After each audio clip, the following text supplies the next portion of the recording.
এই রকম তালের রসবড়া বানালে তালের অন্য কোনো পিঠে খেতে আপনার মনই চাইবে না। নমস্কার বন্ধুরা, অত্রিজা কিচেন অ্যান্ড ভিলেজ ফুড চ্যানেলে আপনাদের সবাইকে জন্মাষ্টমীর শুভেচ্ছা। জন্মাষ্টমী উপলক্ষে আজ আমি বাড়িতে বানাচ্ছি তালের রসবড়া। আপনারা সেই ভিডিওটাই দেখতে থাকুন, আশা করি আপনাদের খুবই ভালো লাগবে। আমি এখানে নারকেলটাকে প্রথম ছাড়িয়ে তারপরে নারকেলটাকে কুড়ে নিলাম। এবার এখন আমি তালটাকে ছাড়িয়ে নিচ্ছি। তাল তো আমার ছাড়ানো হয়ে গেছে, এখন আমি তালটা চুড়ে নিচ্ছি এখানে। এখন আমি একটা কড়াই গ্যাসের ওপর বসিয়ে 1 বাটি চিনি দিয়ে দিলাম। ওই বাটিরই 1 বাটি পরিমাণই জল দেব। আমাদেরকে মনে রাখতে হবে যে যতটা পরিমাণ চিনি দেব ততটাই জল দেব। জলটা আমি এখানে দিয়ে দিলাম। আমাদের চিনির শিরাটা মানে আমাদের যে মোটা করতে হবে এমন কোনো কথা নেই, চিনিটা গুলে গেলেই আমি নামিয়ে নেব। আমি এখানে ওই চিনি আর ওই জলের উপরে আমি 4টে এলাচ দিয়ে দিলাম। দেখুন বন্ধুরা, আমাদের চিনির শিরাটা একদম তৈরি হয়ে গেছে। এখন আমি এটাকে নামিয়ে নেব। আমি এখানে কড়াইটা গরম করে নিয়েছি, ওর উপরে ওই 1 বাটি পরিমাণ দুধ দিয়ে দিলাম। ওই 1 বাটি পরিমাণ নারকেল কোড়া দিয়ে দেব। আমি এখানে ওই বাটির 1 বাটি পরিমাণ তালের মাড় দিয়ে দিলাম। দিয়ে ওই তালের মাড়টাকে আমি নারকেল আর দুধের সাথে ভালো করে মাখিয়ে নেব, যাতে তালটা সম্পূর্ণ ছেড়ে যায়। এবার আমি 1 বাটি সুজির, সবটা দেব না, আমি অল্প অল্প করে দেব, যাতে ডোলা না পেকে থাকে।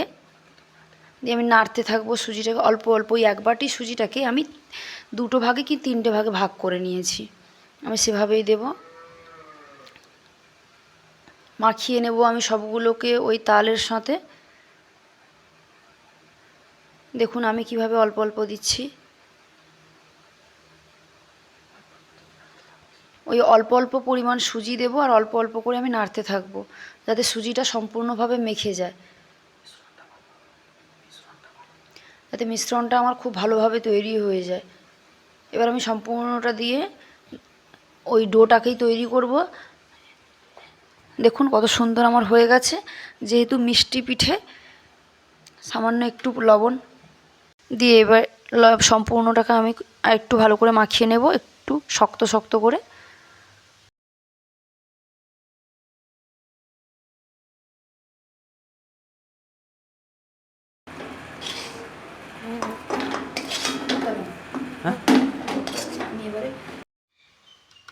দেখুন বন্ধুরা, আমি একটা পাত্রের মধ্যে নামিয়ে নিয়েছি। এটা খুব গরম, এটাতে একদম এখানে হাত দেওয়া যাবে না, একটু ঠান্ডা হোক। আমি দেখুন একটু খুব ঠান্ডা করব না, হাতে নিতে পারবো সেভাবেই আমি মাখিয়ে নেব, একদম ঠান্ডা করব না। দেখুন আমার ডোটা কত সুন্দর, দেখুন আমার ডোটা কত সুন্দর তৈরি হয়ে গেছে এখানে। দেখুন আমি এবার পিঠের জন্য কেটে নিয়েছি।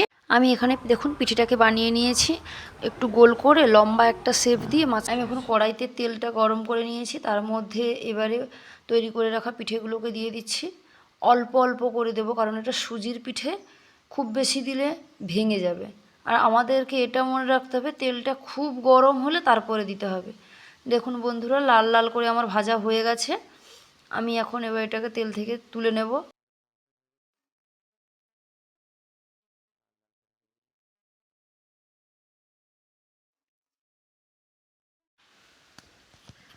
দেখুন বন্ধুরা, পিঠেগুলো আমার সম্পূর্ণ এখানে ভাজা হয়ে গেছে। আমি রস থেকে তুলেও নিয়েছি পিঠেগুলোকে। কত সুন্দর মুচমুচে ভাজা হয়েছে। এবার ভেতরটা দেখুন কত সুন্দর। কেমন লাগলো অবশ্যই